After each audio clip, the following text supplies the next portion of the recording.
Good news muna tayo mga bossing. Nako, eto Internet service provider. mukhang mga susunod na mga panahon ho, mga boss Chipamo sir, magiging mura ang mga internet diyan sa Pilipinas. Bakit po?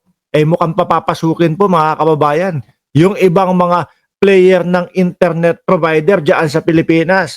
Paano mo naman nasabi yan, Mark Ramos, na magmumura? Kasi po pag madami ng pinagpipilian mga kababayan at madami ng choice, madami ng option, magsisibabaan na din yung presyo ng ibang mga internet provider dyan. Hindi lang tayo nakatuon doon sa, Smart o Globe. Hindi lang ganun. Siyempre, magkakaroon sila ng iba't ibang mga kalaban dyan eh. Di ba? Pagka napansin nila, naku, mas tinatangkilik ka. Yung kalaban natin, mas tinatangkilik ka. Yung ibang internet provider babaan na natin ang presyo.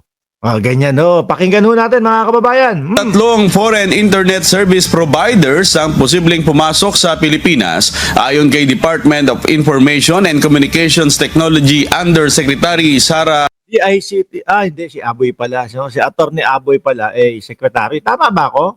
Dapat lang Siguro si Jordan G, isa din siya nagreklamo na mahalang internet dyan sa Pilipinas. Maria Sison.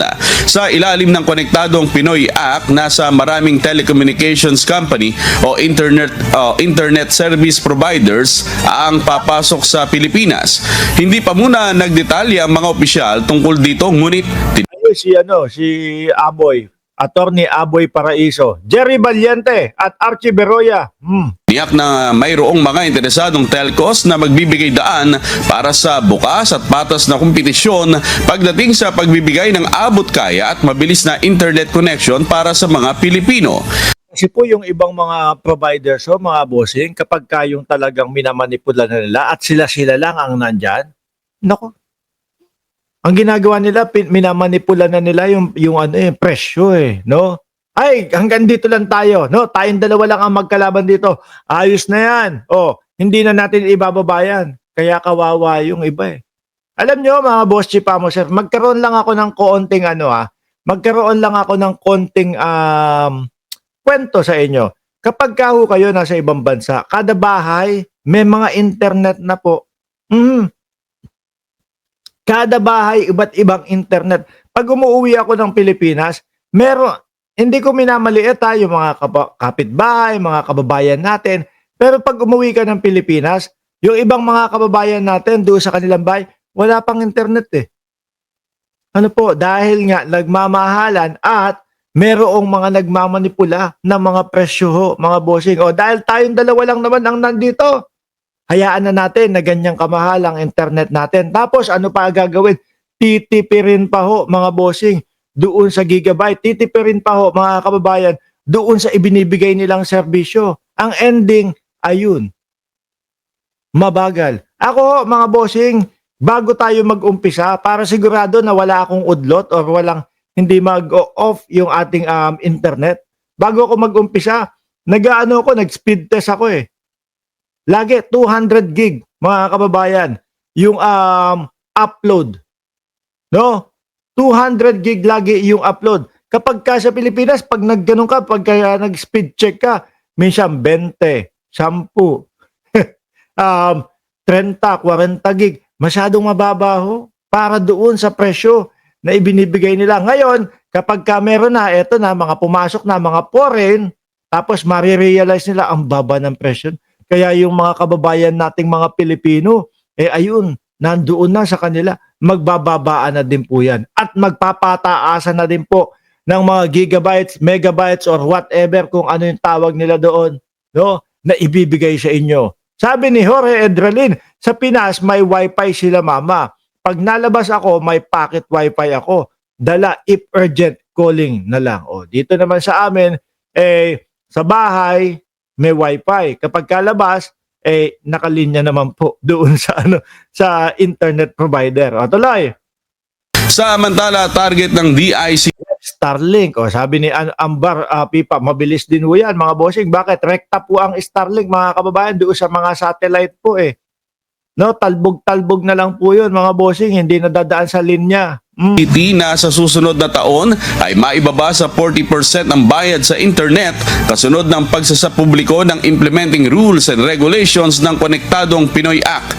Yan ang kagandahan po dyan. Di ba, Ma'am Princess Paris at Chi Villaruel? Kasama sa mga layunin ng Konektadong Pinoy Act ay gawing mura ang internet sa bansa. Kasi kapag ka walang option at yun na lang, sila at sila na lang, wala, hindi hindi yan lalambot mga kababayan. Pero kapag ka merong mga foreign na pumapasok, no, tapos ibibigay na mura, nako, magkakaroon ng kompetisyon. Magpapababaan naman ho ngayon, mga bossing. No, ganoon. Tingnan niyo naman po, kanino yan? Kay Pangulong Bongbong Marcos, mga kababayan. Di ba? Mga ilan po, yung ating interested player. Ako yung personal tatlo. For ako ha. Tatlo agad, ano? Pero nung dati, naku, hirap na hirap pong magpapasok ng ganyan. Siguro baka naman sinasabi, Presidente, okay na yung kami-kami na lang dito. No, ganito, ganyan. Kami na bahala sa iyo. Sabi ni Ambar, Pipa, break up monopoly ng mga Manchurian. Correct? Ayun na at pakasama si Secretary. Dapat at least 40% yung reduction. Yun yung So ayan, no, kapag kayong ganyan, 40% na po ng presyo ang mabababaho dyan, mga boss Chipamo, sir, malamang unti-unti na pong makapagpalagay ng internet ang bawat bahay sa Pilipinas. No? Importante ho kasi mga kababayan.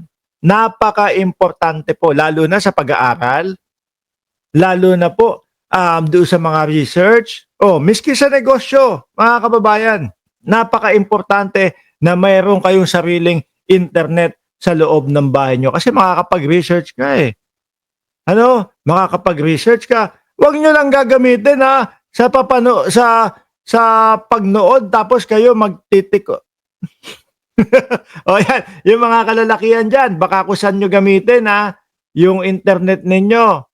Kung sakaling bumaba man at kayo ay makapagpakabit na, baka tikulan lang ang gagawin nyo. Okay, wag naman gano'n. Gamitin sa magandang pamamaraan, no? target. Now, hindi lang dapat reduction in price. So, ang dapat mangyari, mumura na siya, gaganda pa yung quality. Yun yung kailangan gawin. Talagang ibubuhos na po nila yung mga megabytes ho dyan, mga bossing. Hindi natitipirin. Tinitipid kami nung brand na dati dito sa Pilipinas. Ngayon, ito, bigay todo lahat. Di ba? Magiging sapat, tama na yung mga binabayaran nyo ho, mga bossing. Alisin na natin yan. Ganyan po lagi ang matutunghayan nyo sa vlog, no?